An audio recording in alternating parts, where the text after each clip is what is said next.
A próxima música, que deve ser a última, em função do nosso horário já está chegando ao final, é Um Pouco de Perfume, todos nós conhecemos, né? Autoria de Judite Junqueira, com uma interpretação, dentre várias, da Elizabeth Lacerda.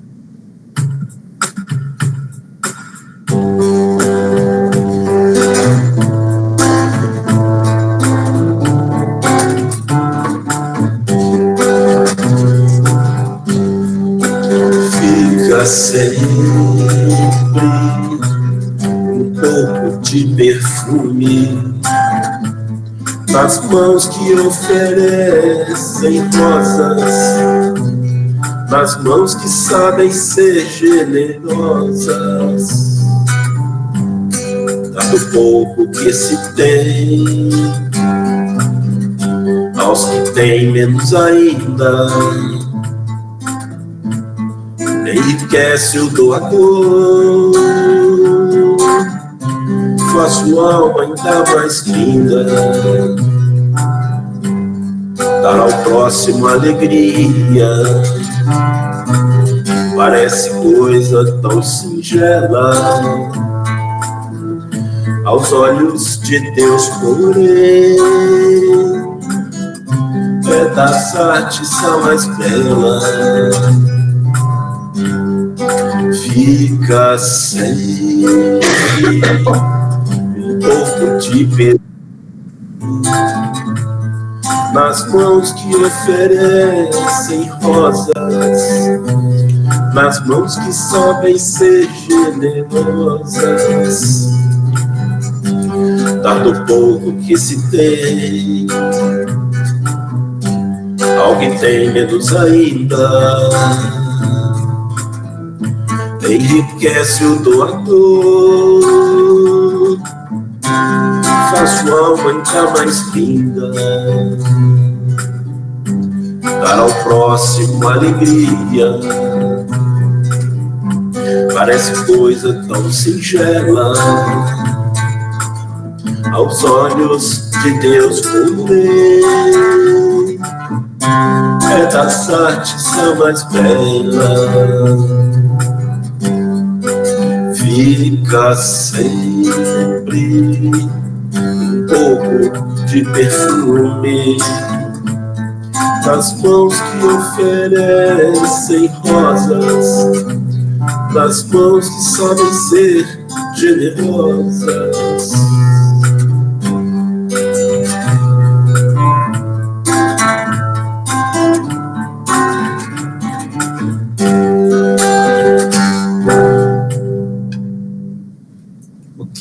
Chegamos então no nosso horário, né, 9 horas. Eu passo a palavra para o Rogério para dar continuidade. Obrigado, Wagner. Bom dia, pessoal. Que Jesus nos abençoe.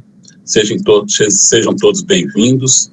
O Wagner é nosso companheiro aí da área de assistência e promoção social espírita da Aliança Municipal Espírita de Contagem e é lá do grupo da Fraternidade Espírita Irmão Miramês. Sejam todos bem-vindos a mais um evento da Aliança Municipal Espírita de Contagem na área da assistência e promoção social espírita. O nosso evento vai ser agora de 9 às 10h10, com a exposição da Célia, e a partir daí, das 10h10, nós abriremos para perguntas. A nossa expositora de hoje é a Célia Diniz, do Centro Espírita Luiz Gonzaga, de Pedro Leopoldo. Para quem assistiu aquele filme As Mães de Chico, a Célia é uma daquelas mães que foram representadas lá no filme, né? E ela é autora do livro Vencendo a Dor da Morte, e nesse livro ela relata essa experiência e outras experiências, né, Célia? Sim. Então nós vamos fazer a nossa prece, vamos levar nossos pensamentos a Deus, nosso Pai, ao nosso Mestre Jesus, aos nossos benfeitores espirituais que nos dirigem, que nos coordenam, buscando a sintonia com os planos mais elevados da vida, em favor do nosso encontro dessa manhã, que ele seja produtivo e feliz para todos nós, para nossos familiares, para nossas casas espíritas, aumentando a nossa fé, nosso conhecimento e a nossa capacidade de trabalhar em favor do nosso próximo e também em favor da nossa própria evolução. Que a paz de Jesus, que o amor do Mestre envolva a nossa expositora, Célia, para que ela seja bem inspirada, bem intuída, para passar aquilo que preparou para nós. Se conosco, Mestre, hoje e sempre, que assim seja. Então, passando para você a palavra, Célia. Deus te abençoe. Muito obrigada, querido. Bom dia a todos. É uma alegria muito grande estar com vocês nessa manhã. E vamos às nossas reflexões de hoje. Fora da caridade não há salvação. Jesus trouxe a lei mais pura e sublime que deve renovar o mundo, que deve nos aproximar uns dos outros e nos tornarmos realmente irmãos uns dos outros. É essa moral que deve jorrar de todos os nossos corações, fazer jorrar, a caridade em seu sentido mais amplo, criando entre todos nós uma solidariedade linda que vai nos conduzir à fraternidade universal. Enfim, fora da caridade não há salvação, é uma moral que deve transformar a terra, fazendo dela a morada de espíritos superiores, e nós nos tornaremos muito melhores do que somos hoje. A caridade é a base do progresso. O progresso é uma lei, e essa lei deve se cumprir de uma forma ou de outra, gastando o tempo que for, essa lei do progresso vai se cumprir. E a doutrina espírita é a alavanca da qual nós devemos nos servir, porque é da qual Deus se serve para fazer avançar a humanidade. Assim, explicou um espírito israelita no capítulo 1 do Evangelho segundo o Espiritismo. Falar da caridade, então, é falar da caridade em seu sentido mais amplo. É falar da caridade conforme a entendia Jesus. E foi exatamente esta pergunta que Kardec fez aos espíritos da codificação. Qual o verdadeiro sentido da palavra caridade conforme a entendia Jesus? E na questão 886 de O Livro dos Espíritos, os imortais responderam que a caridade conforme a entendia Jesus era o BIP, benevolência para com todos, indulgência para a imperfeição alheia e perdão de todas as ofensas. Olha que coisa maravilhosa, foi o Marival Veloso, ex-presidente da União Espírita Mineira, antes do Kemper, que falou para a gente gravar, isso era o BIP, benevolência para com todos, indulgência com as imperfeições alheias e perdão das ofensas. Uma definição tão linda e abrangente assim, nos remete ao ágape, o amor segundo os gregos.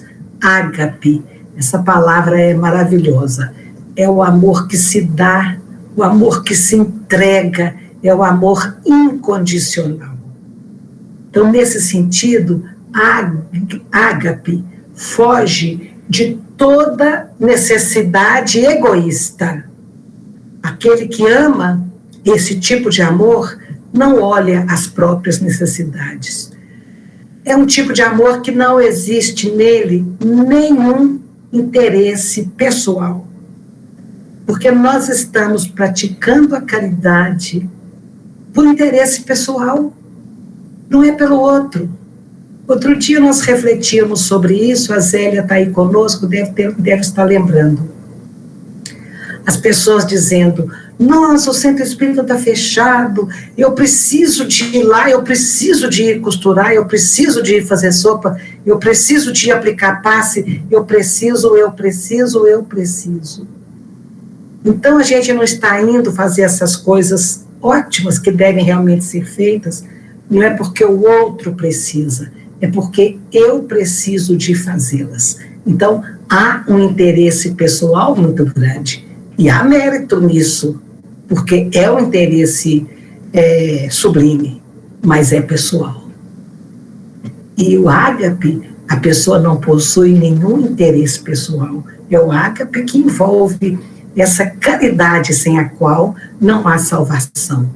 Então, quando não há um interesse egoísta, é uma entrega genuína, pura. É isso que nós temos que procurar. Dessa forma, o amor em grego não se mostra como uma emoção ou um sentimento em pura simplicidade. É uma entrega realmente voluntária, que conduz a uma postura passiva, linda, de acolhimento do outro. Então, esse tipo de amor, essa definição de amor chegou ao cristianismo sendo vinculado ao próprio Deus, de como ele nos amava.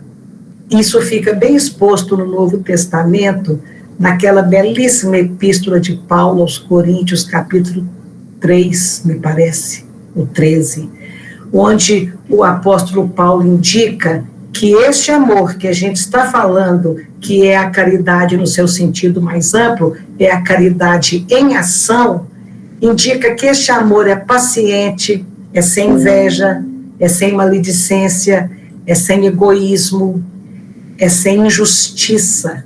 É um amor perfeito realmente. Quando a gente fala disso, e vocês devem estar percebendo que eu estou falando, desculpem, para os próprios ouvidos, né? Quando a gente aprofunda no conhecimento deste amor ágape, a gente pode sentir aquela sensação de impotência em vivenciá-lo. A gente pode sentir quase um desalento de quão distante nós estamos de conseguir amar dessa forma e nos salvarmos através desse amor. E como salvação, a gente vai entender como sendo a redenção de todos os nossos débitos, como sendo o desenvolvimento de todas as potencialidades da nossa alma. É isso que significa a salvação em termos da doutrina espírita. Então, a gente tem aquele desalento, nossa, eu estou tão longe para aprender a amar dessa forma. E é onde, então, a gente percebe que esta é uma falha muito natural da espécie humana. Quase ninguém consegue amar dessa forma. É por essa razão que esse tipo de amor é provido por Deus, que colocou o germe desse amor em nosso coração e nos deu a eternidade para aprender a vivenciá-lo. Deus nos criou submetidos à lei do progresso, e é isso que dentro de mim, pelo menos, tira esse desalento de não ser ainda o que sei que posso vir a ser.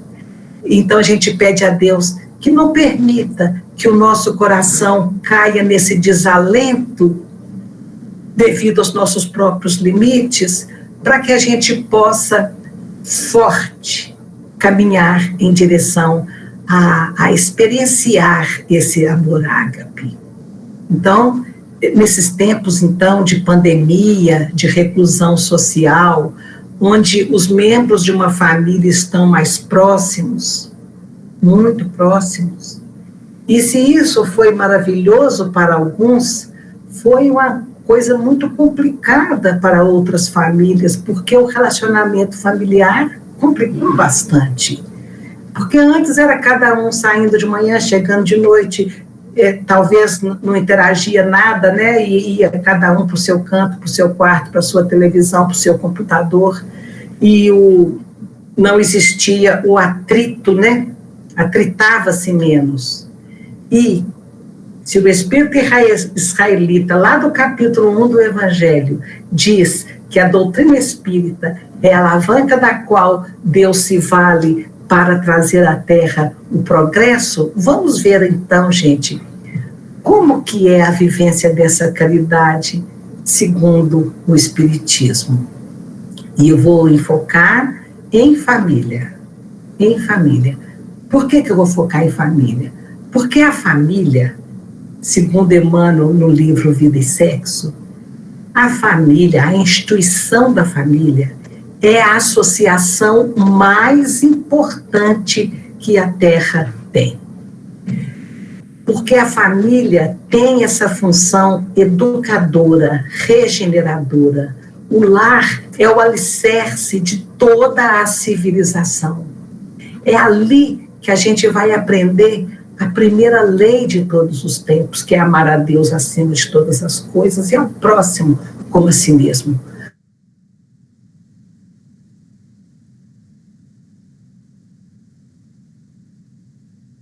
Amar a Deus se não ama o pai da terra, se não ama a mãe da terra.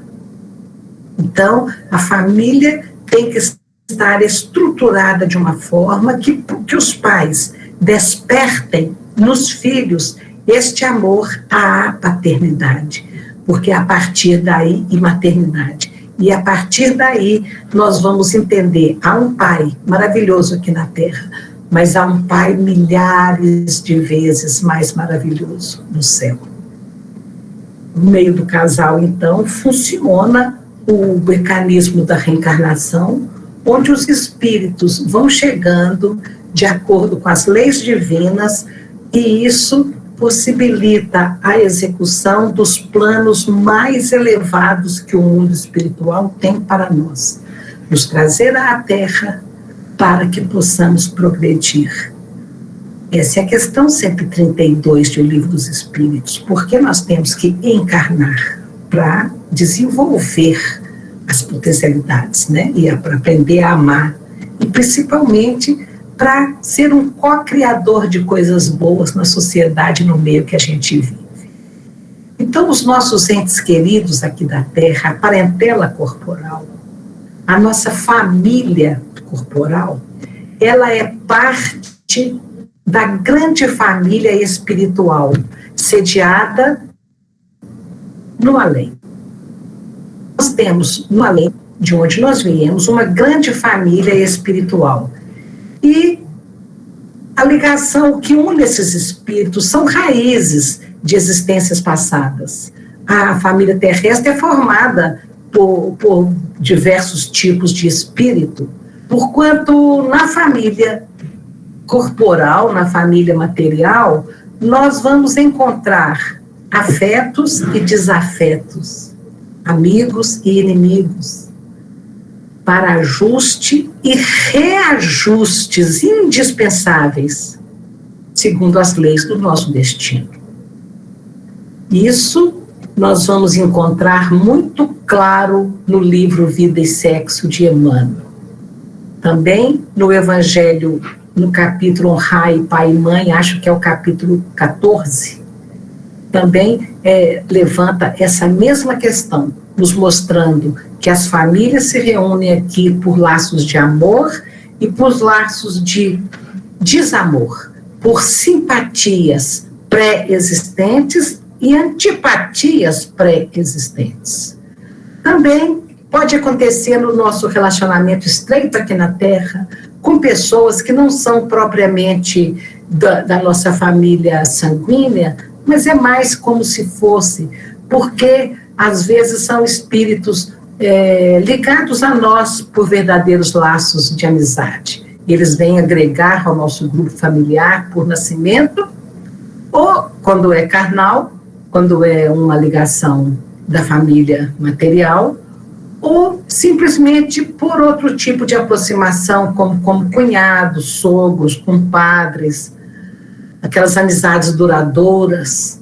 E muitos também nós podemos encontrar pela primeira vez e descobrir afinidades e fazer nascer daí um afeto sincero, sem ser do passado, porque a cada existência que nós viermos para a Terra, nós vamos conhecendo e tentando amar o maior número de pessoas possível, porque é com a repetição disso é que nós chegaremos um dia à fraternidade universal, com todas as claridades que isso significa e que a lei do progresso nos autoriza a acreditar.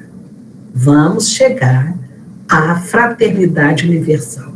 Todos seremos irmãos.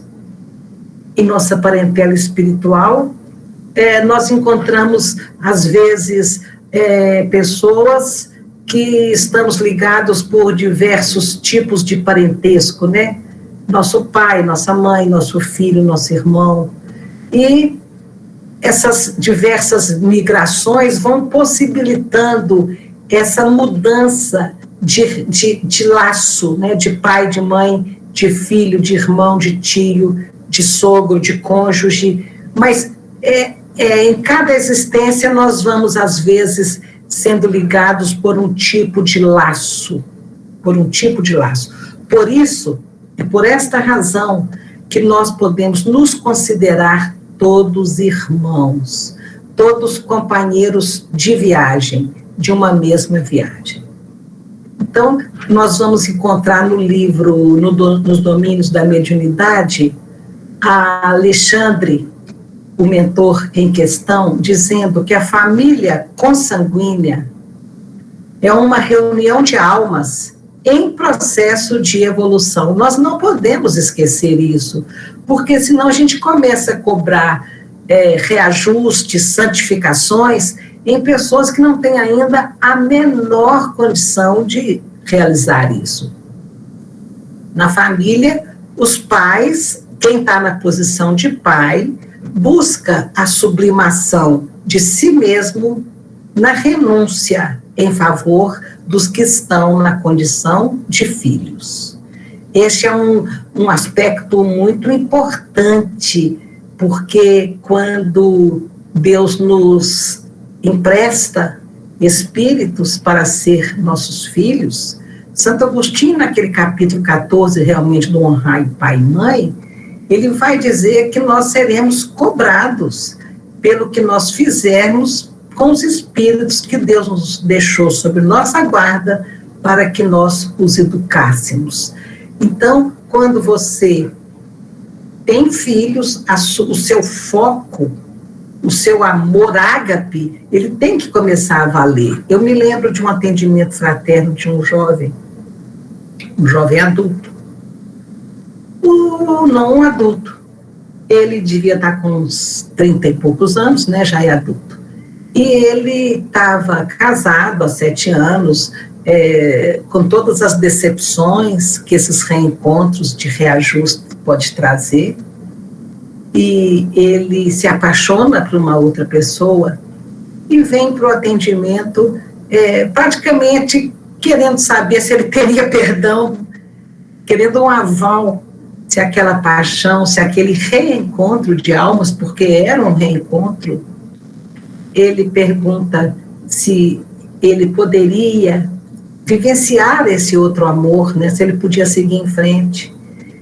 E eu disse a ele, olha, a vida é sua, você vai fazer o que você der conta, mas a nossa responsabilidade enquanto pais anula os nossos desejos pessoais, as nossas necessidades pessoais. Ele falou, e a minha felicidade não conta? E eu tive coragem de responder para ele que depois que nós temos filhos, a felicidade que conta é a deles, e não a nossa. E também, lembrando que ninguém fere o outro em matéria afetiva e em nenhum tipo de ferimento, ninguém fere o outro sem plantar ferimentos para si próprio no futuro. Então, é mais ou menos essa responsabilidade, essa noção de compromisso que vai nos fazer vivenciar também nesse aspecto a caridade no seu sentido mais amplo, reiterando que caridade no seu sentido mais amplo é o amor em ação, é o amor que pensa no outro e não em si próprio. Então, falar dessa caridade que nos salva é falar de relacionamentos. Porque ninguém resiste a um ato de bondade. Eu me lembro de ter visto na televisão, há algum tempo atrás, a reportagem mostrava várias cracolândias. E ao mostrar aquelas cracolândias, morador de rua, um empenho que estava se fazendo para levar aquelas pessoas para abrigos, para clínicas de desintoxicação de drogas, era um trabalho muito bonito. E quando mostravam aquelas reportagens, uma moça reconheceu o irmão dela e foi para lá, para essa Cracolândia. E aquilo foi um prato cheio para os repórteres, e eles filmaram o encontro. E ela dizia para o irmão: eu estou te procurando há tanto tempo, nossa, a nossa mãe ora por você todos os dias, chora por você todos os dias, você precisa sair dessa vida e voltar para casa, e aceitar a internação antes disso. E ele, que não tinha aceitado de jeito nenhum, ele diz: é por você, minha irmã, e pela minha mãe, que eu quero sair desse vício, que eu quero sair dessa situação.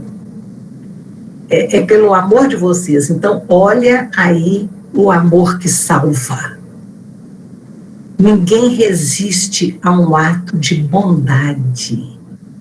Ninguém resiste a um ato de bondade. Outra hora, a gente encontra pessoas que se apaixonam, porque as ligações aqui na Terra afetivas quase nunca são de almas afins que se apaixonam uns pelas outras, que se amam verdadeiramente uns aos outros e estão juntos.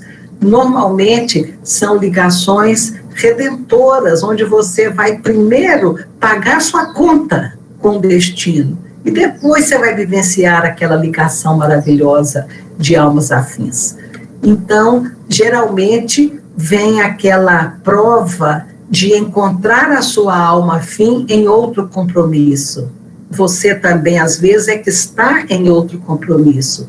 E quando dá o reencontro com aquela alma, é a vida te pedindo renúncia às suas próprias necessidades, aos seus próprios desejos, aos seus próprios sonhos. É a prova que você escolheu estar longe da alma que você ama, encontrar essa alma e resistir, jogar tudo por alto para vivenciar o amor de uma forma egoísta. Então, às vezes a gente encontra pessoas que reencontram fora do casamento, fora do relacionamento essas almas e falam assim: eu não vou ceder a esta minha vontade, eu não vou continuar, eu não vou dar guarida a uma traição, minha esposa não merece isso, ela é muito boa, ou meu marido não merece isso, ele é muito bom. Então é a bondade, é o primeiro passo da caridade, conforme a entendia Jesus. Benevolência para com todos. Bene é o bem, volare é o bem que anda, o bem que caminha, o bem que chega no outro. É a bondade. É a bondade. No livro Agenda Cristã, André Luiz dá uma dica de como exercer esta bondade, essa delicadeza, essa gentileza em família. Porque se você não consegue amar profundamente todos os membros da sua família corporal, você vai colocar, como dizia o Dr. Bezerra de Menezes, você não consegue amar, mas você consegue ter atitudes de quem ama. Olha que coisa.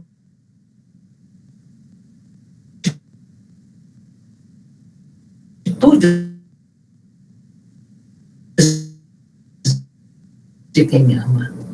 Então aí vem André Luiz no livro Agenda Cristã, nos dizendo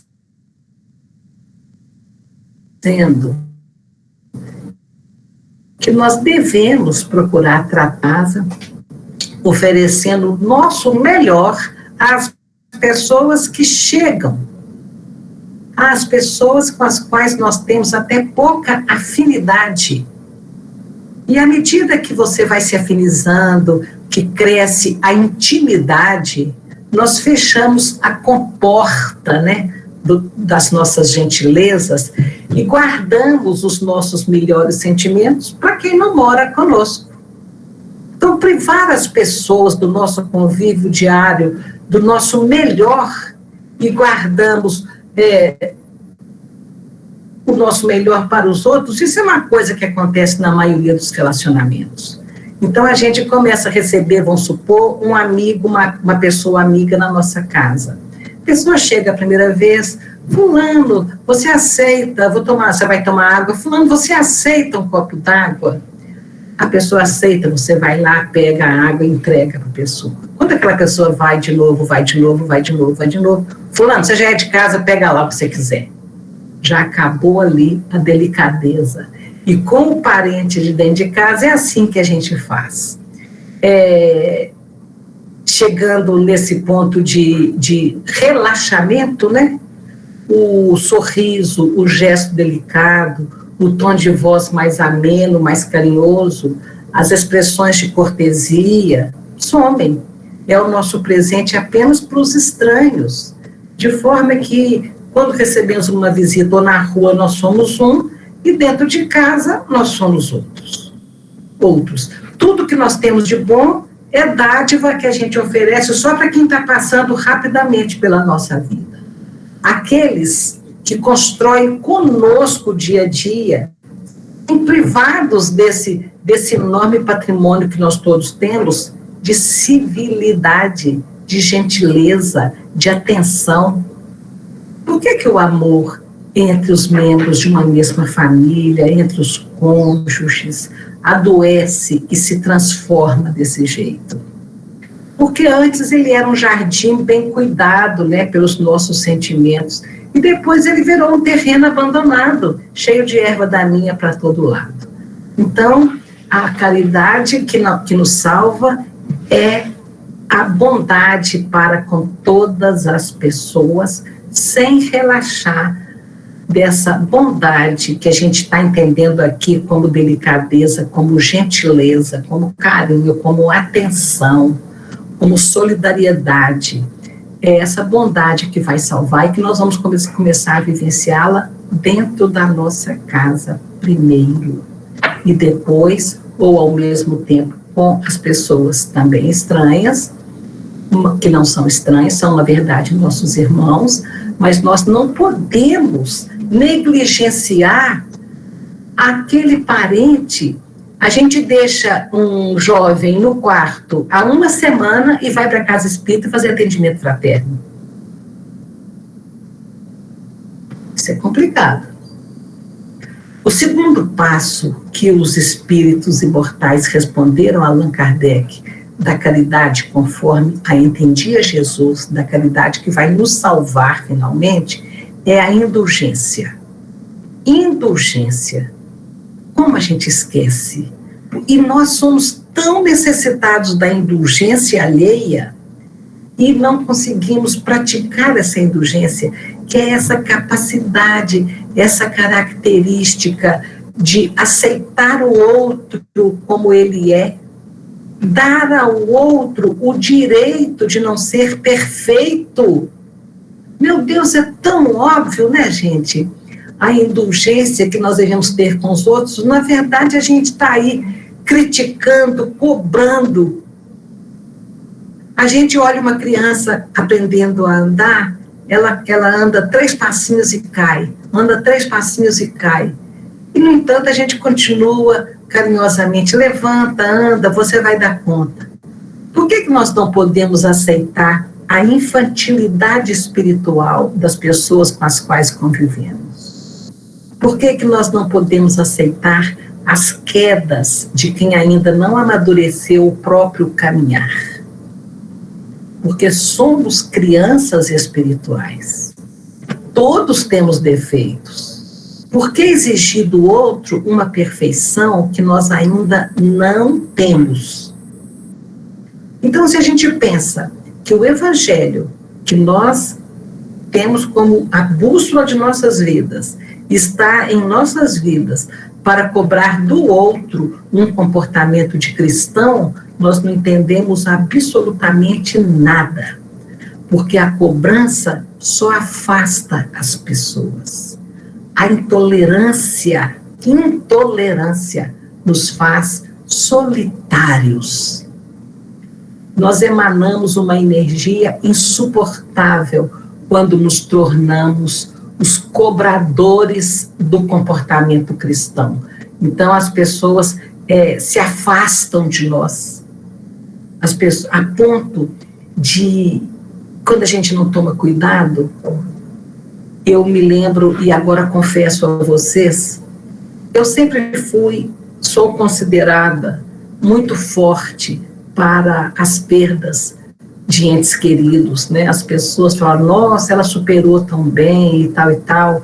E essa minha força de superação, que vem da doutrina, não é minha, essa minha força, ao mesmo tempo que ela ajudou muita gente, ela inibiu outras.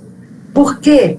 Eu lembro de uma moça que ela perdeu a filhinha, e ela frequentava, a Alexandre e a Zélia frequentam conosco aqui, aquelas reuniões das quartas-feiras à tarde. Então, quando ela estava bem do luto, ela ia para o centro. Quando ela sumia, é porque ela estava tão mal que ela ficava com vergonha de mim. Ora, que coisa mais triste do mundo! A minha força era vista por ela não como algo que a acolhesse, mas como algo que exigisse que ela também tivesse. Percebem a sutileza de quando nós queremos ajudar os outros? Às vezes a pessoa está entrando em depressão e você está ali tão inteiro, tão de bem com a vida, tão otimista, que isso, em vez de acolher, afasta. Por isso que todo mundo achou lindo quando o padre Fábio de Mello veio a público dizer, estou com depressão. Ó, gente, sumi porque caí em depressão. Então era aquele momento onde as pessoas se identificavam. Opa, como é que mesmo que foi que você saiu dela? Porque, então, com a minha força de superação que a doutrina me deu, eu preciso de lembrar sempre que doeu muito, que sofri muito, que chorei muito, que achei que o mundo tinha desabado na minha cabeça. Para que a pessoa entenda que tudo é um processo, que ninguém se torna forte de uma hora para outra, ninguém se torna otimista de uma hora para outra, há um caminhar. Então, indulgência chega nessa questão da empatia, né? Se colocar no lugar do outro, uma coisa que Chico Xavier sabia fazer como ninguém, já comentei isso. Eu chegava em Uberaba, meses depois da partida do meu filhinho, e ele podia até pensar assim, essa moça já podia estar melhor, já podia estar mais equilibrada, já podia estar mais feliz, já podia estar caminhando. No entanto, ele podia até pensar, mas ele abria os braços, com os olhos lacrimejando, e ele chorava a minha indigência espiritual. Abria os braços, me abraçava, dizendo, como está doendo no nosso coração a saudade do filhinho, não é, minha filha? Então é aquele acolhimento de quem sofre junto, aquele acolhimento de quem entende, aquele acolhimento do amor ágape, o amor que você entrega, que você se doa sem cobrança absolutamente nenhuma. E como que nós acolhemos os que sofrem no centro? É assim, você tem que estudar a doutrina, você tem que frequentar, você tem que reagir, você tem que fazer trabalho voluntário, você tem, cheio de exigências.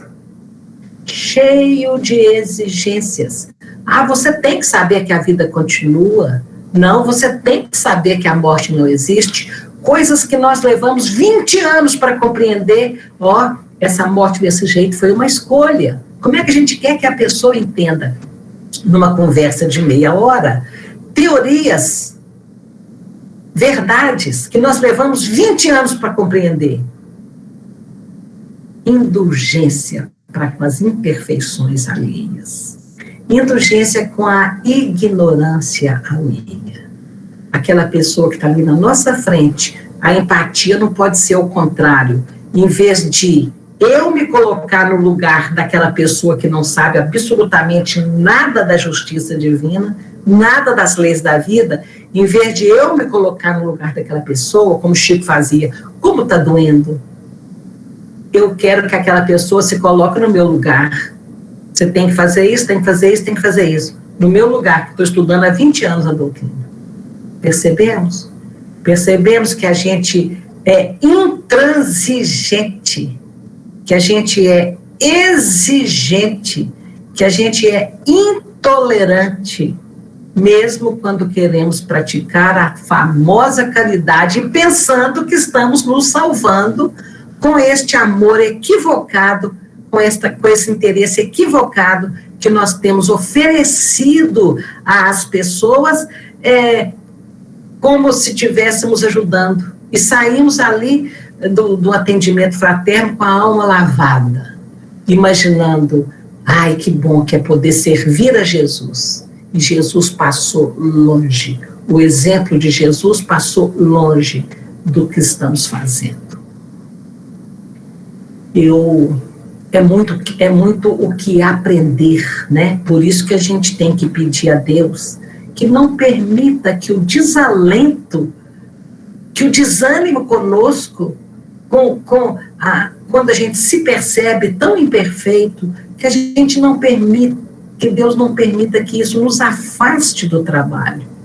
E nós vamos estudar e movimentar energias divinas que estão dentro do nosso coração, para amar como Jesus amou, para sorrir como Jesus sorriu, para acolher como Jesus acolheu. É isso que nós temos que saber. Então, a gente vai encontrar na doutrina espírita todas as ferramentas para aprender esse tipo de amor. No livro Os Domínios da Mediunidade, estava um caso de traição. A Anésia, ela senta e ora, pedindo aos espíritos superiores que a ajudassem a resolver aquele conflito. Então, analisando aquela traição tão injusta, que enquanto ela lutava com as dificuldades financeiras de 3 filhinhos ou 4, não sei, enquanto ela lutava com as dificuldades afetivas que a ausência daquele pai tão ausente causava nas crianças, enquanto ela sofria de ver aquele pai chegando tarde porque estava em outras companhias, ela então ora e eles começam a analisar a questão dela e diz que a influenciação das almas encarnadas que influenciam entre si, às vezes alcançam um clima de perigosa obsessão. Milhares de lares são trincheiras de luta, em que pensamentos guerreiam pensamentos. Olha que coisa complicada. A Anésia não era aquele tipo de mulher que partia para cima do marido, gritava, xingava, exigia, reclamava. Não, silenciosamente, o pensamento dela guerreava com ele. Viram que coisa complicada? E é essa influenciação que é uma quase obsessão de encarnado para encarnado, porque gerava energias incríveis, fazendo criar no ambiente várias formas de angústia e repulsão. Ela repudiava o comportamento daquele marido? Não, ela repudiava o marido. E é diferente. É diferente. O que Jesus fez com a prostituta Madalena? A pessoa ele acolheu, a prostituição ele condenou. Com Zaqueu, que tinha enriquecido de maneira obscura, ilicitamente, explorando os outros. O que ele faz com Zaqueu? Ele condena o comportamento, mas a pessoa ele acolhe. Então, o que nós temos que fazer com os nossos familiares? Condenamos o alcoolismo, condenamos a ligação com outros vícios, com as drogas, condenamos a traição, mas aquele familiar é o nosso irmão. Quem caiu foi o erro. Ele a gente tem que ver de pé. De pé porque é um ser humano sujeito à lei do progresso. Então, dentro dos nossos lares, não precisa de contendas visíveis, basta as vibrações silenciosas de crueldade, de despeito, de ódio, de ciúme, de violência, desespero. Tudo isso são corrosivos destruidores da harmonia doméstica, que faz com que o lar fique com um clima insuportável. Você entra numa casa de alguém que sofre muito, aquele clima, aquela energia é insuportável.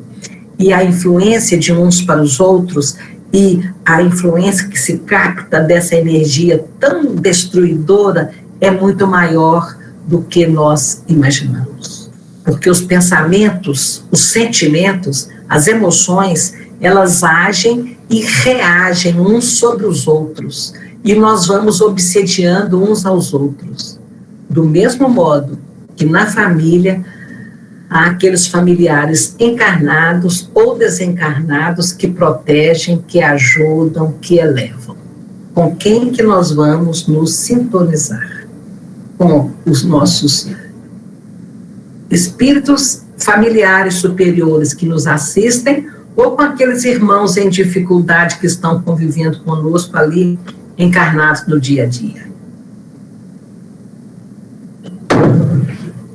Por fim, lembrando aqui o terceiro item da caridade, conforme eu entendia Jesus, que é o perdão, porque mesmo você sendo benevolente, mesmo você sendo indulgente, é preciso de exercitar com muita dedicação ao perdão, porque todo relacionamento significa feridas. Relacionar significa machucar e ser machucado. E é aqui, nesse aspecto, que os relacionamentos adoecem e até morrem. É nesse aspecto que cônjuges se separam, mesmo estando dentro do mesmo ambiente físico.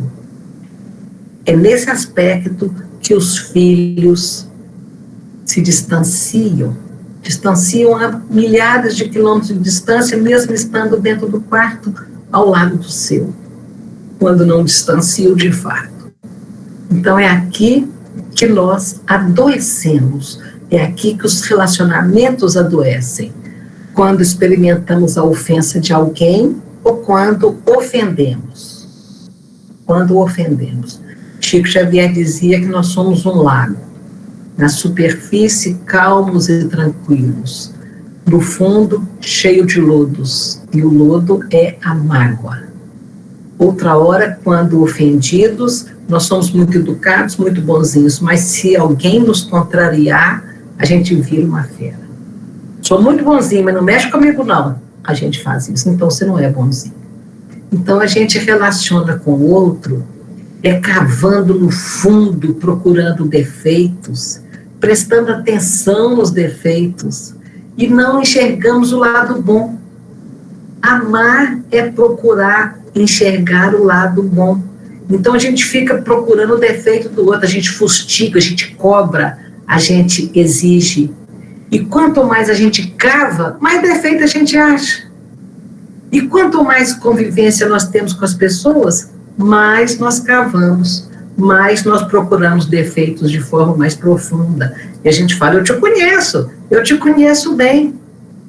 Então, se todo contato existe mágoa, se nós estamos todos expostos ao sofrimento, seria inevitável, então, esse processo de adoecimento no relacionamento familiar? Ou realmente o distanciamento total? É para isso o perdão. E Jesus não colocou em nossas vidas esse perdão como um dogma, como uma exigência. Ele colocou o perdão como o único meio de nós mantermos a plenitude, a integridade. É o único meio que nós temos para manter a nossa saúde. Todas as dificuldades da nossa alma são relativas ao perdão. Então, vamos recordar, para finalizar, porque depois a gente parte para as perguntas, ou já está na hora de partir para as perguntas, amigo? São 10:10. Não, ainda tem mais uns 20 minutos. Ótimo, perfeito. Então eu posso colocar o que eu pensei aqui, continuando no caso da Anésia, antes de dar o exemplo que eu ia dar. O que o instrutor Aulus fala com a Anésia, aquela esposa traída que estava com os filhinhos em dificuldade? Ele diz para ela assim: o lar é uma escola onde as almas se aproximam para o serviço da própria regeneração, com vistas ao progresso. Olha, o lar é uma escola onde as almas se aproximam para o serviço da própria regeneração. Então, cada um está com o parente certo, vivenciando as experiências certas que necessitava para a sua própria regeneração. Então, continua o mentor Aulus. Como todo educandário, há professores e alunos, e os melhores ajudam os menos bons.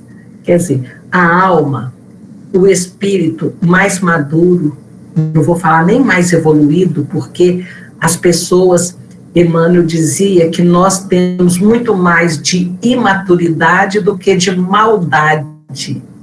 O ser humano não faz o certo porque não sabe. Eu sei que roubar é errado, então, se eu roubo, eu não sei, porque quem sabe, faz. Então, o lar é esse educandário, tem professores e alunos. E, às vezes, até eu sou professora num aspecto e sou aluna em outro, e aí a gente vai se interagindo e uns ajudando os outros. Mas, na verdade, às vezes, num casal, alguns dos cônjuges são realmente como filhos espirituais. Quantas vezes a gente já escutou as pessoas dizerem isso? A minha esposa e meus filhos, são todos filhos para mim, e o contrário também. Meu marido é como se fosse um filho para mim, e na verdade deve ter sido realmente filho, ou então um espírito mais verde do que o nosso. Então, segundo a lei de Deus, só o bem neutraliza o mal. Só o bem colocado neutraliza o mal, é o que Aulus diz para Anésia.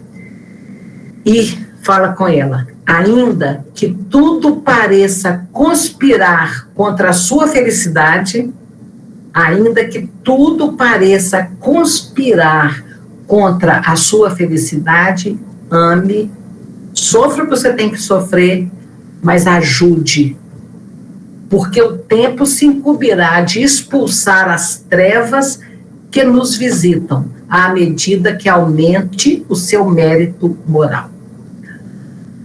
Olha a sabedoria da lei de Deus. Olha a sabedoria. Ainda que tudo pareça conspirar contra a felicidade, a gente tem que amar e ajudar, porque o tempo vai incumbir de expulsar aquelas trevas, aquela situação, à medida que o nosso amor, o amor que dermos, nos capacitar como pessoas que já podem receber o mérito moral.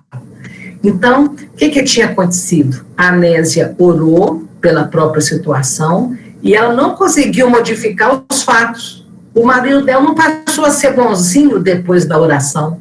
Isso é que é interessante. Ela orou e não conseguiu modificar os fatos em si, mas ela modificou a si mesma, recolhendo expressivo coeficiente de energias que o plano superior trouxe para ela. Olha, gente, que coisa extraordinária, o poder da fé. E ela teve essa conversa com o mentor desdobrada pelo sono. Então, ela orou, chorando, dormiu, e no dia seguinte, ela estava energizada. Para quê? Para aceitar as provações que lhe cabiam, vencendo com paciência e valor. Isso é muito incrível, porque todos nós que sofremos, oramos, e não, eu rezei e Deus não fez o que eu pedi. Fez. Você rezou suplicando forças e coragem, você rezou pedindo que seu filho saísse vivo do CTI e ele saiu morto. A sua oração não modificou a situação, mas modificou você, te fortaleceu. Então, o Aulus diz à Anésia que o perdão é o remédio que nos recompõe a alma doente. O perdão é o remédio que nos recompõe a alma doente. Que nós esqueçamos o mal para que o bem felicite o nosso caminho. Olha que frase incrível, que não é para só colocar na nossa agenda, na porta da nossa geladeira. É para a gente entender que quando a gente esquece o mal, a gente para de falar no mal, o mal não merece comentário.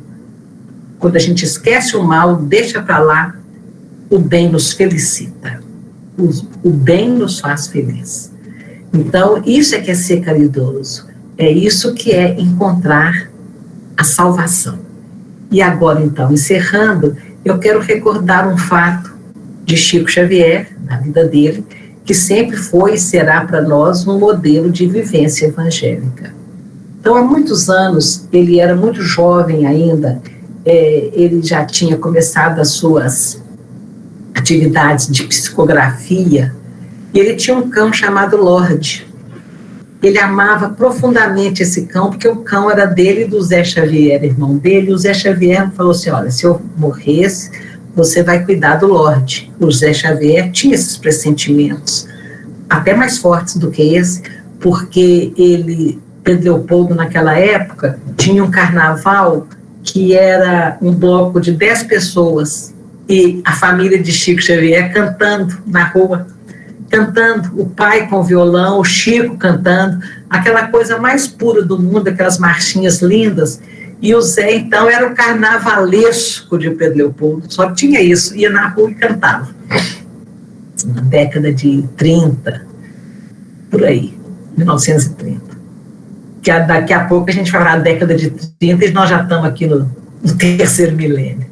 Então, o José fala com o Chico, este é meu último carnaval, ano que vem eu vou fantasiar numa caixa de madeira, uma coisa assim, e ele morre no carnaval do ano seguinte, em fevereiro do ano seguinte, me parece que em 35. Então, o cão ficou com Chico. E Chico adorava esse cachorro e tinha aquela responsabilidade de cuidar na ausência do outro dono. E Lorde adoeceu. E Chico cuidava com todo carinho. Ele trabalhava o dia inteiro, chegava do centro já de madrugada e ia cuidar do cachorro. E ele morava com as irmãs. E uma de suas irmãs, vendo o trabalho que o cão dava, madrugada, Chico com aquele desvelo, dando remédio, dando comida na boca, ela olhou aquilo, ficou com pena de Chico e do cachorro, e resolveu ajudar. Deu veneno para o cachorro, matou o cachorro. Isso hoje dá até cadeia. Mas contextualizando para a época, nós vamos perceber que a medicina veterinária era bem tacanha, e por pouco sacrificava-se o animal doente. Ela só foi a veterinária daquela época. Hoje evoluiu, mas naquela época não. Sacrificava uma perna que quebrasse e sacrificava o animal. Então, eles eram todos muito jovens e foi a maneira que ela encontrou de ajudar. Ela achava que aquilo que estava causando sofrimento ao Chico, porque ela desconhecia que quem ama, cuida. E quando você está cuidando de um cão ou de um familiar, isso pode gerar cansaço, pode gerar desgaste, mas sofrimento não. Pelo contrário, surge até uma certa gratificação no coração de quem está cuidando, né? Então, embora as intenções dela tenham sido boas, Chico ficou muito triste e, de certa forma, magoado. Opa, peraí, o cara que você falou que era modelo de vivência evangélica se magoa? Se entristece? Sim, a mágoa existe, é um sentimento humano. Até a raiva existe, porque é um sentimento da natureza humana. A mágoa, ela é natural nos magoarmos. O que nos distingue de uma alma evangelizada como a de Chico é o tempo que essa mágoa permanece nos nossos corações. É natural se magoar, não é natural ficar ruminando aquilo por muito tempo. É nesse aspecto que no livro Missionários da Luz, a gente lê uma frase assim: as aves de rapina podem sobrevoar nossas cabeças, mas não pode fazer ninho. Quer dizer, eu posso me magoar, eu não posso alimentar essa mágoa por muito tempo.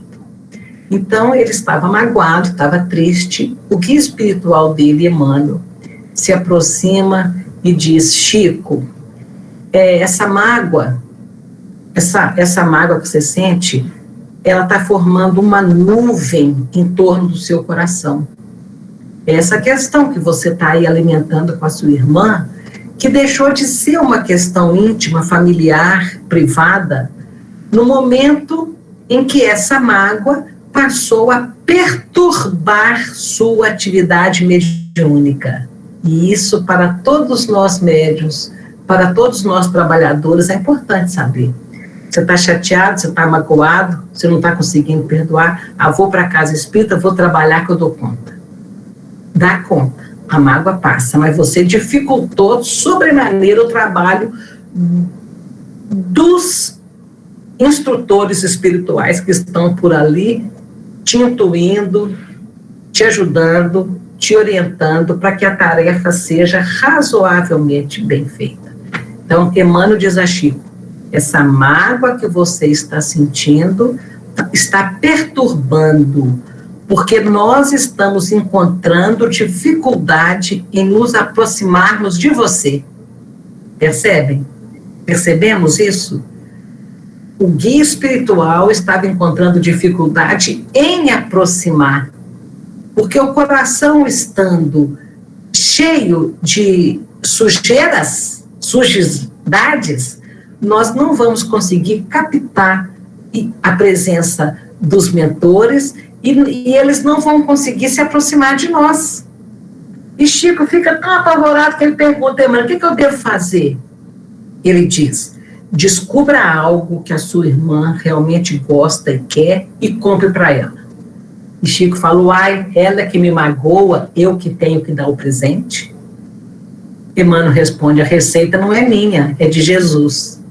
E Chico então compra uma máquina de costura Singer em 10 prestações. Eu conheci essa máquina. Essa senhora morava em frente ao Luiz Gonzaga. Ela costurava para fora. É aquela máquina preta, minha mãe tinha uma também da mesma época, uma máquina preta escrito Singer com letra dourada, aquele dourado envelhecido. Tem gente que conhece essa máquina. E ele fala: eu vou ter que presentear, então compra a máquina em 10 prestações. Quando ele entrega aquela máquina maravilhosa, a alegria que a irmã sentiu, o reconhecimento dela foram tão grandes que do coração dela saiu uma intensa luz que foi de encontro ao peito do Chico e desmanchou e dissolveu a nuvem negra que estava envolvendo o seu coração, nuvem esta que acabaria por adoecê-lo, porque ele já tinha deficiências cardíacas. Este é o perdão, é a cura pelo perdão. se nós não estamos conseguindo energias criadas por nós para perdoar o outro, exercendo essa caridade que salva, nós devemos dar ao outro algo que ele nos energize e tire a mágoa do nosso coração. Isso é lindo, não é, gente? Então, foi o que eu pude trazer para nós hoje, nas nossas reflexões. Vamos ver aí se vocês ainda suportam mais um pouquinho a minha voz, que hoje está anasalada, e façam as perguntas. Obrigado, Célia. Nós suportamos ainda mais algumas horas, viu? Ô, Célia, antes de passar para as perguntas do pessoal, quando você cita esse caso aí da mágoa do Chico, né? Se os espíritos estavam com dificuldade de se aproximar dele, sim, imagina o que acontece comigo. Se eu cultivar mágoa no meu coração, na minha pequena estatura, né, espiritual, eu imagino que deve acontecer comigo. Você já pensou, né? Conosco. Sim. Você já pensou nós nessa história, como é que nós ficamos, né? Não é? É. Tem uma pergunta no chat aqui, é a Zélia, ela pergunta o seguinte: ouvi um dia a declaração que o contrário do amor é o medo. No tocante à reabertura da casa espírita, como distinguir a prudência do medo? Ô Zélia, querida, o contrário do amor é a indiferença, não é o medo. Muitas pessoas, desculpa dizer isso, porque claro que você vai encontrar aí uma nuance e vai nos explicar, se você quiser, por que o contrário do amor é o medo. Mas o ódio não é o contrário do amor, né? O ódio é o mesmo amor que adoeceu. O contrário do amor é a indiferença. O medo para abrir a casa espírita. Será realmente por medo que nós não abrimos ainda? E eu gostaria que a Zélia entrasse aí para conversar conosco. Se pode isso, querido? Pois não, Célia. Você acha que é por medo que nós não abrimos ainda a casa espírita? Não, eu estou indagando, né, aonde distinguir o medo da prudência. E no tocante a essa fala, eu ouvi hoje falando que o contrário do amor é o medo, e a pessoa foi explicando de tal forma que me convenceu um pouco. Mas, enfim, a gente vai aprender também. Não, Célia, eu vou me eximir da explicação, porque talvez eu não consiga ser boa mensageira da mensagem, mas eu vou compartilhar no seu Instagram para você ver, tá ok? Mas sim, porque o medo barra, o medo impede, o medo faz como que se colocássemos óculos escuros frente às possibilidades, inclusive, de estender as mãos. E na pergunta que eu lhe dirigi, é no tocante, sim, é igual aquela fala de Divaldo que fala que nós transitamos da linha do equilíbrio para o desequilíbrio sem mesmo percebermos. Da mesma forma, eu fico pensando, quando é que nós estamos transitando também no tocante à reabertura das nossas casas entre a prudência e o medo? E essa é a pergunta que eu lhe dirijo. Muito obrigada. Eu vou tentar, Zélia, colocar para nós todos e para você a minha postura enquanto presidente do Luiz Gonzaga. Fechar o Luiz Gonzaga foi uma das piores, do que mais me fez balançar emocionalmente, porque era um centro que estava funcionando desde 1927, sem jamais ter fechado. E para mim isso foi muito pesado. E foi muito avaliado. E para reabrir também, eu não vou deixar o excesso de prudência, porque o excesso de prudência é medo, eu não vou deixar o excesso de prudência impedir a volta aos trabalhos. Mas também eu não vou deixar a falta de prudência, que pode ser coragem, mas não é abuso, é outra palavra que eu não estou lembrando agora, também me mover. Então, nós estamos fazendo o quê? Nós estamos acompanhando os índices, nós estamos acompanhando os protocolos que ainda exigem distanciamento, nós estamos acompanhando as federativas, nós estamos acompanhando todos os centros com os quais a gente teve contato, o que está acontecendo com todos, para eu não tomar uma atitude isolada. E todos estamos nessa mesma. Vamos aguardar melhores momentos. Vamos tendo bom senso, né? Mas não vamos deixar que a prudência se transforme em medo. E nem vamos achar que, pelo fato de ser um trabalho de caridade, o vírus não vai contaminar. Isso aí Kardec deixou bem claro. Kardec deixou bem claro para os amigos de Constantinopla, quando em face a uma pandemia, eles escreveram: nós estamos abrindo e frequentando a casa porque estamos indo para uma tarefa e Deus nos protege. E Kardec diz: nada feito. A prudência e a disciplina é o que nos protege. Então, eu não sei se eu respondi, Zélia.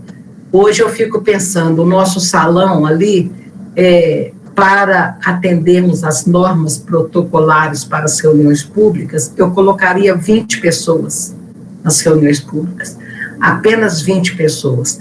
Então, a gente abriu o centro no domingo de manhã, que já era essa quantidade de gente, e estamos lá funcionando com uma reuniãozinha pública, sem passe, sem água fluidificada, dentro de todo o protocolo.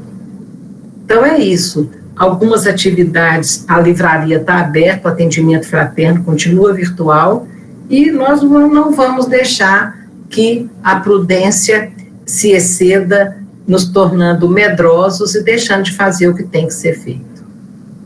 Não sei se eu respondi, querida. Respondeu sim, Célia. Muito obrigada pelas considerações. E, Célia, quando você falava da indulgência, eu destaquei 2 pontos aqui. Ontem, num seminário sobre assistência a companheiros que estão em situação de rua, o companheiro Nelson Nosso disse que um dos motivos para que a pessoa vá para a rua, né, vai morar na rua, é a falta do diálogo em casa. Né? Aí você deu aquele exemplo da moça, né, que viu o irmão lá na reportagem, foi lá, né? Então, e eu também já estive em tarefa de atendimento ao pessoal que está na rua, e conversando com os nossos companheiros lá, a gente percebeu muito isso.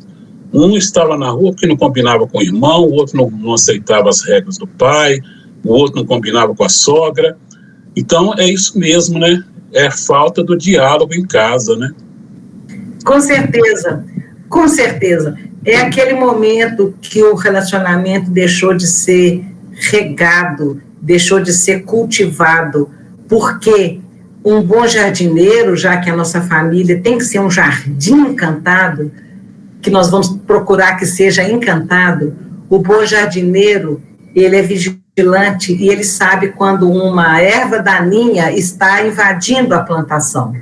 Então, uma pessoa que de repente se torna agressiva, se torna triste, se torna amuada, no princípio que ela começa a se tornar assim, o familiar que ama está ali atento e se aproxima, o que está acontecendo? Porque depois que esse quadro de reclusão de dentro de casa passa a ser mais forte e a cobrança indevida intransigente dos familiares realmente afasta, né? Então, a falta de diálogo e a cobrança irrazoada afasta as pessoas. Com certeza é isso.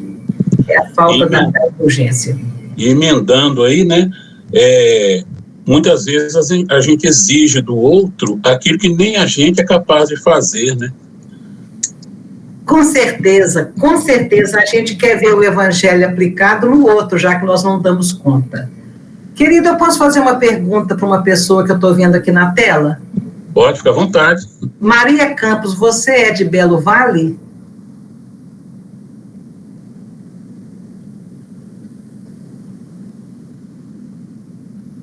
Seu microfone está fechado, Maria.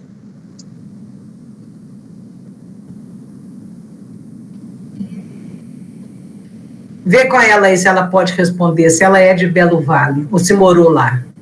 Respondi. Consegui abrir. Bom dia, né? Bom dia. Não, eu sou de Coronel Viciano. Você nunca morou em Belo Vale? Oi? Não. E esse quadro que está aí atrás não foi você que pintou? Não. Ok. Foi uma amiga de Contagem. Eu morei em Contagem há 19 anos. Tá certo. Só tem um ano que eu vim para aqui. Muito prazer em conhecer você, Maria. Eu igualmente, eu estou adorando, viu? Amando. Obrigada. Às vezes eu saía, mas estava ouvindo, viu? Tá certo. Vamos lá, de casa é assim, né? Tem que fazer as coisas. Fui lá botar água no arroz. Tem que conciliar, né? Mas estou amando. Muito bom mesmo. Muito obrigada. Estou aprendendo muito. Que Deus abençoe e que continue esse trabalho. Nós todos. Certo. Vamos lá, a próxima. Mais alguém tem alguma pergunta?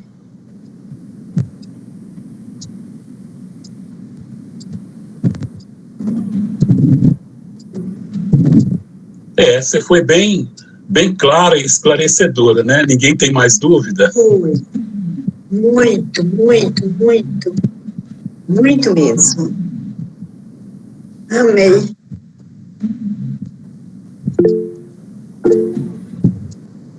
Parece que é que passa tão rápido, né? Passa tão rápido, né? Bom, se ninguém tem mais perguntas, né, a gente pode encerrar, né? Encerra mais cedo e libera a Célia, né, para fazer mais trabalho, né, Célia? Nós temos uma live, mas é logo depois do Maria de Lourdes levantou a mão. Maria de Lourdes levantou a mão, Rogério. Quem levantou a mão? Maria de Deixa Lourdes. eu ver aqui. Ô Lourdes, fica à vontade. É porque Bom dia, Célia. Bom dia, querida. Não, é que você estava falando da compreensão do diálogo com a família, né? E quando eu tenho na família uma tia que tem um problema muito sério com o filho, e a família inteira cobra isso dela, né? Porque ele tem problema com...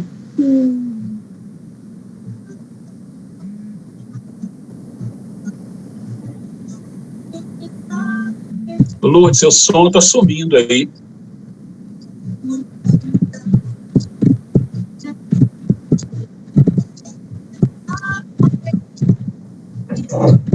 Deve ser internet.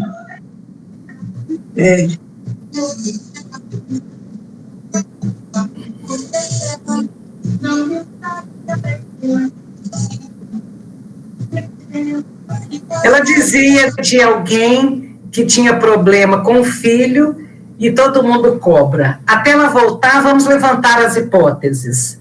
Primeiro, um filho que cobra mais, um filho que dá problema, não sei se é com drogas, ou com depressão, ou alguma coisa nesse sentido. E quando a pessoa continua amando incondicionalmente este parente complicado, os outros familiares cobram. Você está muito boba, não faça isso, ele não merece, ele está abusando de você, ele está te explorando. Então, quando alguém está ali oferecendo o amor incondicional, tem quem cobre. Tem quem cobre. E o outro lado, que é menos provável, o filho é problemático, está precisando de ajuda e a mãe não está ajudando. Então, eu acho que os familiares estão achando ruim, que ela continua amando aquele filho. Chico Xavier dizia que nós, pais, nunca sabemos a dose certa de amor e de rigor. E que já que nós vamos errar, é preferível errar pelo excesso de amor do que pelo excesso de rigor. Porque o excesso de amor vai estragar menos do que o excesso de rigor. É interessante a gente imaginar que o coração materno, o amor materno, ele é até mais incondicional do que o amor paterno, apesar de essa coisa da família, que o pai é o que que provê, e a mãe a que educa. Esses papéis já não são assim mais tão divididos, né? O pai cuida da situação financeira da casa e pronto, mas quem tem que educar os filhos é a mãe. Isso aí não é mais dessa forma. Mas, de qualquer forma, o coração feminino, ele tem mais ternura, mais amor, mais compreensão. É por essa razão que nós, espíritos, somos estagiados no sexo masculino e no sexo feminino aqui na Terra. Porque quando estagiamos no sexo masculino, nós agregamos à nossa personalidade a força, a coragem, o empreendedorismo, a capacidade de exercer um pouquinho a autoridade. E quando nós estagiamos no sexo feminino, né, são as características sexuais secundárias, né? No sexo feminino a gente vai então aprender a ternura, a compreensão, a aceitação, a abnegação, a capacidade de conseguir renunciar a si próprio para servir o outro. Então, nós vamos sendo experimentados. E, por essa razão, as mães compreendem mais, amam mais, demoram mais a desistirem dos filhos. E essa é a postura correta. Nós não devemos desistir nunca, que aquele filho um dia vai dar conta de sair daquela situação. Aliás, eu vou aproveitar, se a Lourdes ainda não voltou para completar a pergunta dela, eu vou aproveitar para falar o nosso relacionamento de família e tarefa na casa espírita. Porque, às vezes, a família apoia a tarefa, apoia a ausência da mãe, do pai, da filha, do filho do lar, porque está na casa espírita. Porque é assim, se o cara é casado com uma mulher católica, ela leva para dentro de casa a harmonia, equilíbrio, a força da sua fé, o exemplo da sua fé, mas ela sai de casa uma vez por semana para ir à missa e tá bom. A mulher espírita, ela sai para fazer curso, ela sai para fazer costura, ela sai para fazer cesta, ela sai para isso, ela sai para aquilo, ela sai o tempo todo. Então, às vezes é muito complicado ser casado com uma espírita, com um espírita, ter filhos espíritas. Então, as pessoas dizem, a minha família não aceita a minha religião.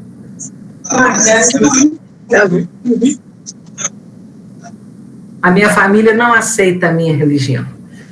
Então, vamos lembrar Mateus capítulo 8, versículo 21, quando Jesus chama um homem para segui-lo, e ele diz, espera que eu vou enterrar meu pai. Espera, depois eu te sigo, eu vou enterrar meu pai. Aí Jesus fala, segue-me agora, deixai aos mortos o cuidado de enterrar seus mortos. E a gente fica pensando, puxa vida, nem para enterrar o pai ele tinha que deixar, ele tinha direito, né? Tinha que fazer a tarefa. E eu fico pensando, meu pai teve 13 filhos, né? Teve 17 filhos, e ele dirigia as reuniões no Luiz Gonzaga, segunda e sexta. Então, quando a gente começou a casar, casava todo ano, tinha casamento, todo ano tinha casamento. Um dos meus irmãos falou, meu pai, marcamos casamento para dia tal. Ah, pai, bom, muito bom. Falou, vai cair numa sexta-feira. Aí o pai falou, você não quer que eu vá, né? Porque sexta-feira eu tenho reunião no centro. Pode casar na sexta, mas você não quer que eu vá.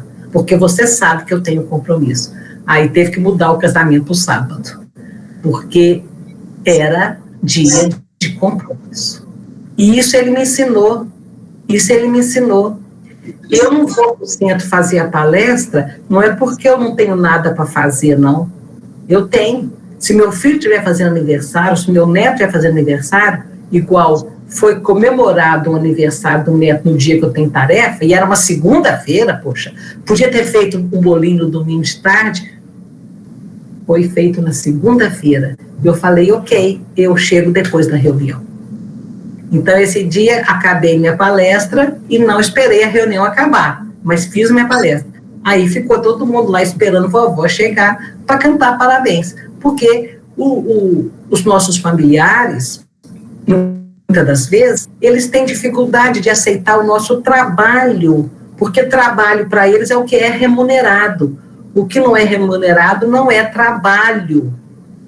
Então, nós temos que nos desdobrarmos para sermos presentes enquanto marido, enquanto esposa, enquanto filhos, enquanto irmãos. E dar conta de todas as tarefas, dar conta de tudo. Nós não podemos negligenciar. Eu me lembro de uma mãe que deixava 3 filhos pequenos em casa, com o marido que chegou em casa morto de cansado, de bater um caminhão enorme o dia inteirinho, e chegava e entregava as 3 crianças sem janta, sem banho, sem nada, porque ela tinha que ir para uma tarefa espírita. Não é justo também.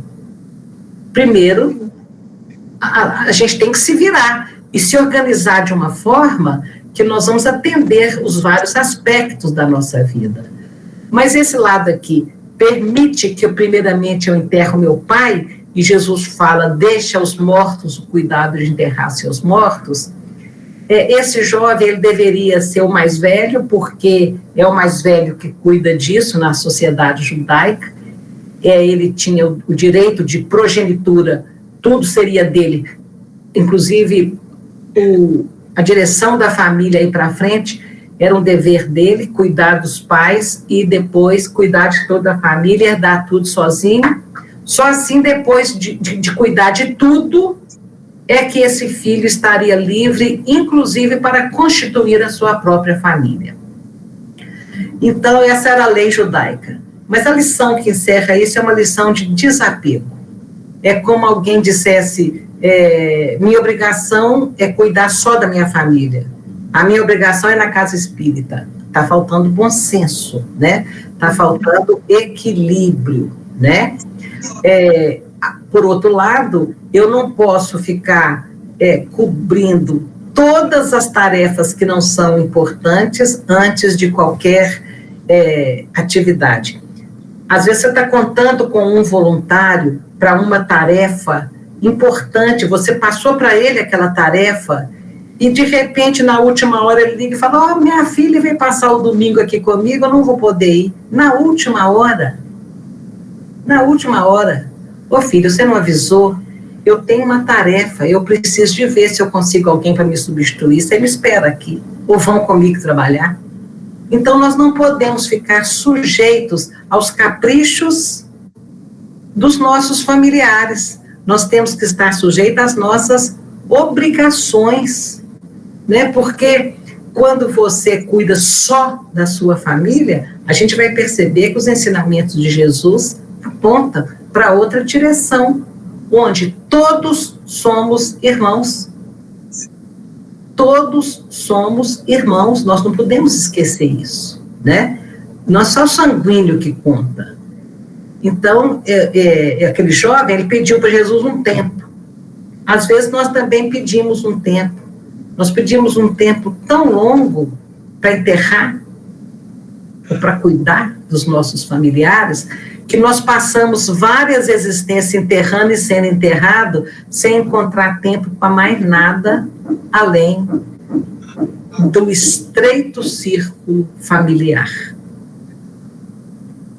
Nós temos que saber dosar bem os nossos compromissos familiares e os nossos compromissos com a seara do mestre, os nossos compromissos com as outras crianças. Meimei chamava de outras crianças, aquelas filhas de pais órfãos de pais vivos, que estão por aí sem carinho, sem atenção, sem merenda, sem nada. A Zélia colocou aqui no chat, Alcione é um exemplo de amor e a capacidade de não se magoar. E em seguida ela coloca, existe o voluntário e o voluntarioso. O voluntarioso abandona a tarefa de forma irresponsável. É isso aí. Nós somos voluntários e voluntariosos, né? Às vezes nós somos voluntariosos e às vezes nós estamos ali com a entrega total para o trabalho. E quem dirige uma casa espírita sabe. Nós temos lá no Luiz Gonzaga 120 voluntários. Mas tem aquelas pessoas que, vou ver se eu posso. E tem aquelas pessoas que você não pode nem ficar pedindo, porque é aquela pessoa que não diz não. E é aquela pessoa que você conta para tudo. Todo mundo sabe disso. Na casa espírita tem aquelas pessoas que você pode ligar qualquer momento que aquela pessoa está ali. Ao mesmo tempo, isso também é desconfortável. Porque se você pede um favor para quem nunca te diz não, você nunca sabe quando você está sacrificando ao máximo aquela pessoa. Então, eu acho, entre os voluntários, aqueles que nunca podem, os que podem todo dia, eu prefiro aqueles que falam, olha, hoje não dá. Hoje não dá. Aí eu tenho confiança de pedir. Fulano, você pode ir comigo lá em Betim buscar uma doação que é para vir para material escolar? Aí a pessoa fala, hoje eu não posso. Eu falo, não se preocupe, você é a primeira pessoa que eu estou pedindo, ainda tem outros que eu posso recorrer. Então, é aquele equilíbrio de sempre, né? É o equilíbrio, a virtude está no meio, em todas as situações. Você aliviou meu coração aqui, você não imagina como. Por quê? Nessa situação aí do compromisso com a casa espírita e as pessoas arranjarem outras coisas para a gente fazer, né? Eu vivi uma situação dessa, eu trabalhava numa reunião mediúnica, era nas terças-feiras, e caiu o meu aniversário numa terça-feira. Coincidentemente, nesse dia, o dirigente não ia comparecer, ele tinha pedido que eu substituísse. E na hora de eu sair para a reunião, a família fala aqui, mas hoje é seu aniversário, nós chamamos sua mãe para vir para cá, para comemorar seu aniversário.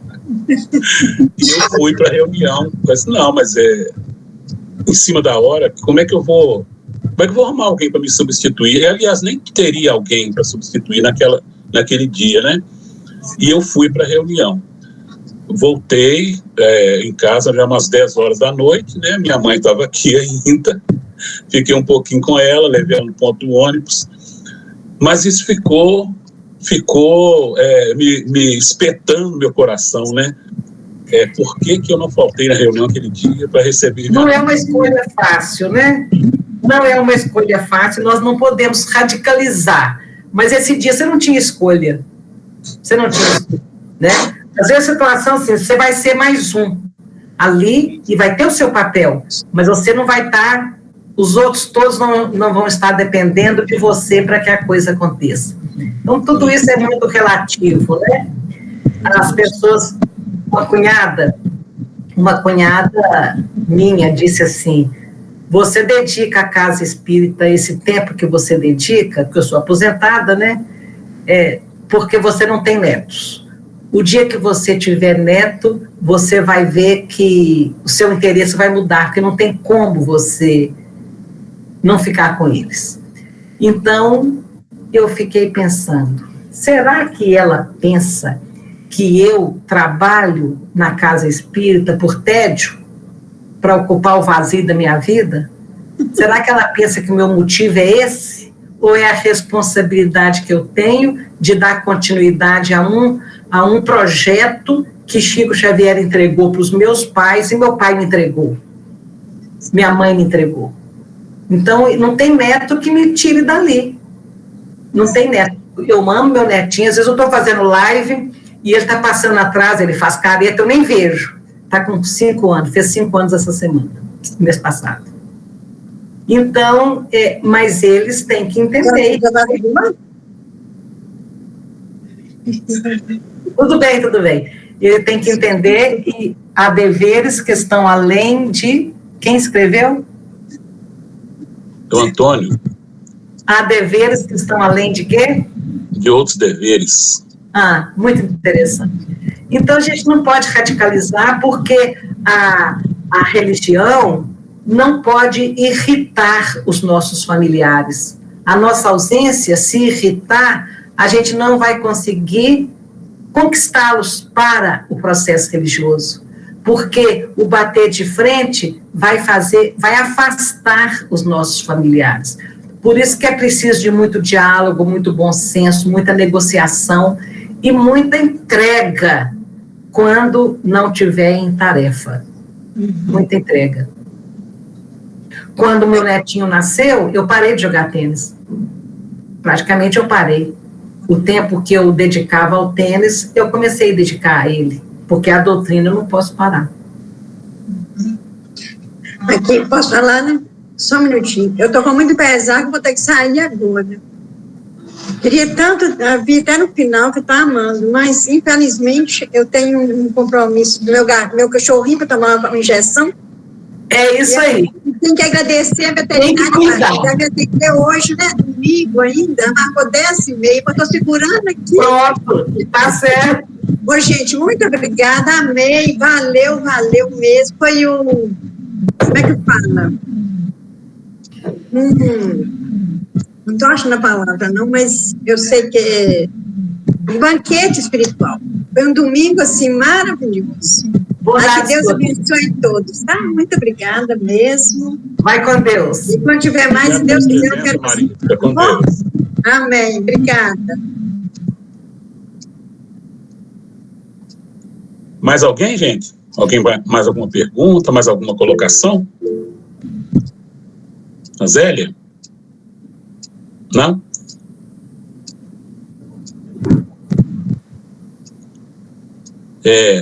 Bom, então, Silvério? Paulo? Sim. Olá, bom dia, pessoal. Eu estava aqui na escuta, né? Até coloquei no chat aí, agradecendo as reflexões que a Célia nos trouxe, e achei muito apropriados, né? Porque a gente está vivendo um momento de transição e a gente está pensando na sociedade que nós queremos depois da pandemia. Então, essas reflexões são exatamente aquilo que nós precisávamos mesmo, né? Esse processo de construção dessa nova ordem, até comentei isso no chat, ela deve ser alicerçada exatamente nos princípios da caridade, como entendia Jesus, né? Nós queremos uma sociedade solidária, né, que todos vivam em paz, né? A família, os animais, a natureza, e eu achei muito interessante todas essas colocações, inclusive a do Livro dos Espíritos, na questão 132, que nos chama a atenção para a nossa parte no processo de criação, né? Como co-criadores. Então, eu acho que agora, nesse momento de transição, nós precisamos mesmo disso, né? De entender a caridade como Jesus a entendia, para que a gente construa mesmo uma sociedade, né? Uma nova ordem social, fundamentada na solidariedade, na fraternidade. Eu acho que foi fantástico, né? Eu achei maravilhoso. Estou aqui, se deixar, a gente vai falando toda a vida, né? Mas essas considerações que eu queria deixar para você aí, Célia. Foi muito bom, sabe? Muito bom. Muito obrigada pela sua contribuição, Paulo. Muito obrigada. Mais alguém?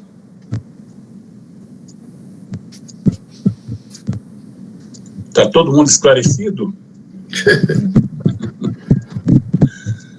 Pessoal, enquanto ninguém tem perguntas, né, a gente quer agradecer a Célia, né, por ter aceitado o convite, agradecemos a todos que estão, né, com a gente aí, e queremos convidar, né, para o dia 24 de outubro, nós teremos um outro seminário que é sobre rede pública de assistência, né, o SUS, né, aí oportunamente a gente vai divulgar o cartaz, né, e a lista de inscrição.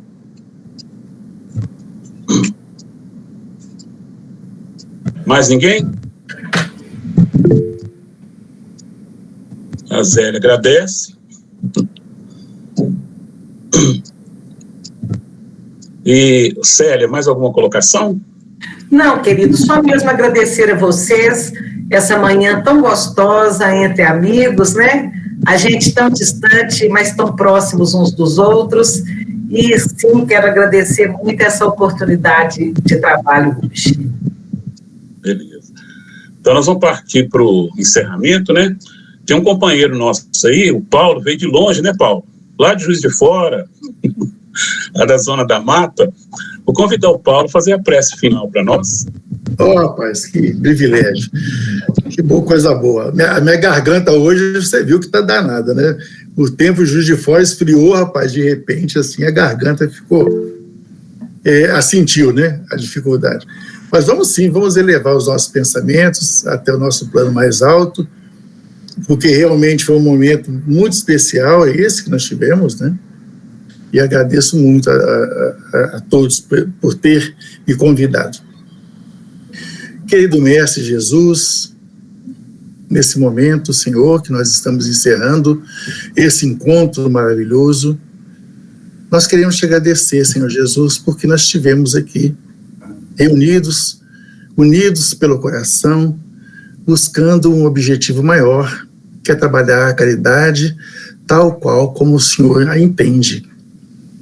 E nós ficamos felizes por tudo que nós aprendemos, por tudo que nós pudemos absorver, e te pedimos, querido Mestre, e aos nossos amigos espirituais, aqueles que estão conosco, nos instruindo, para que nós possamos ter a coragem, a força de colocar em prática tudo isso que nós ouvimos no dia de hoje. Essas experiências maravilhosas que a nossa irmã nos trouxe, junto com a sua vivência, com as suas experiências. Então, por tudo isso, nós te agradecemos.